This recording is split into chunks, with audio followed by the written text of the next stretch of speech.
ito po yung mga nag-six figures earner sa amin nung January. Actually po, para may idea kayo, nung December, nasa 13 sa team ko ang nagkaroon ng six figures. Kaya nga ito sa akin si Marlon De Vera, ito na lang nag-476.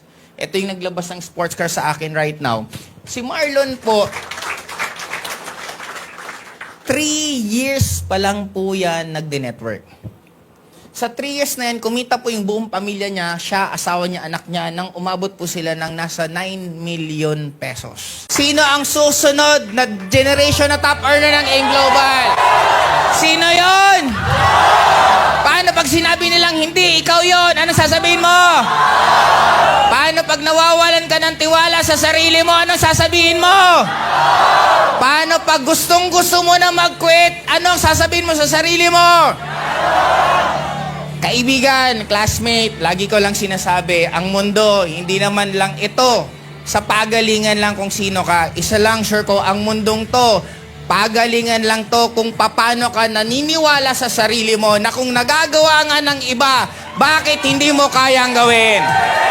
Marami naging top earner sa AIM Global, iba't ibang pinanggalingan. Ibig sabihin, bawat isa sa inyo, pwede na kayo ang susunod na magiging top earner ng AIM Global. Again, this is Joseph Lim. Good morning and thank you.